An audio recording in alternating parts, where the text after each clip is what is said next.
அஸ்ஸலாமு அலைக்கும் வரஹ்மத்துல்லாஹி வபரகாத்துஹு. ஒரு சப்ஸ்கிரைபர் கமெண்ட் பண்ணி கேட்டிருந்தாங்க.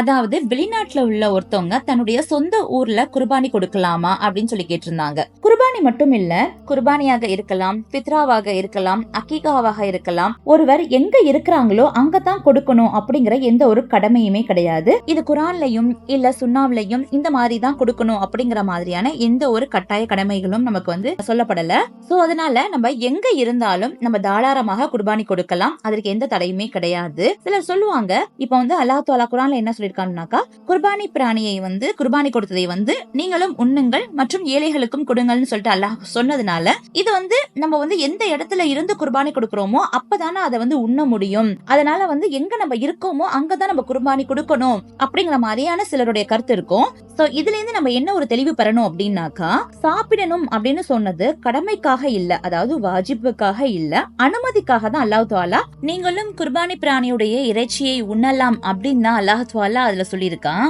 இப்ப நம்ம குர்பானி கொடுத்ததை நம்ம சாப்பிடக்கூடாது அப்படிங்கிற மாதிரியான கருத்தும் சிலருக்கு இருக்குது. சோ அந்த மாதிரியான கருத்து வந்துடக்கூடாது, அப்படி நம்ம எடுத்துக்க கூடாது அப்படிங்கறதுக்காக தான் அல்லாஹ் நீங்கள் கொடுப்பதை அந்த குர்பானியை நீங்களும் சாப்பிடலாம் அப்படிங்கிற அனுமதிக்காக தான் அதுல சொல்லப்பட்டிருக்குதே தவிர சாப்பிட்டே ஆகணும் அப்படின்னு சொல்லப்படல. சோ நம்மளுடைய மார்க்க ரீதியா பார்த்தோம் அப்படின்னாக்கா, இந்த மாதிரி நம்ம எந்த இடத்துல இருந்துகிட்டு, இப்ப நம்ம வெளிநாட்டுல இருந்துகிட்டு நம்ம உள்ளூர்லயும் கொடுக்கலாம், இல்ல உள்ளூருக்குள்ளேயே வேற ஒரு ஊர்ல இருந்துகிட்டு நம்ம சொந்த ஊர்லயும் கொடுக்கலாம். சோ இந்த மாதிரி நம்ம எங்க வேணாலும் இருந்துகிட்டு எங்க வேணாலும் குர்பானி கொடுக்கலாம். இதற்கு மார்க்க ரீதியாக எந்த ஒரு தடையும் இல்ல அப்படிங்கறத புரிஞ்சுக்கணும். அல்ஹம்துலில்லாஹ், நீங்க தெரிஞ்சுக்கிட்ட விஷயங்களை மத்தவங்களுக்கும் ஷேர் பண்ணுங்க. அதன் மூலியமா அல்லாஹ் தஆலா நம் அனைவருக்கும் நற்கூலி வழங்குவானாக. ஆமீன். அல்லாஹ் ரப்பல் ஆலமீன் நம் அனைவருடைய குர்பானியும் ஏற்றுக்கொள்வானாக. ஆமீன் ஆமீன் சொல்லுங்க. அஸ்ஸலாமு அலைக்கும் வரஹ்மத்துல்லாஹி வபரகாத்துஹு.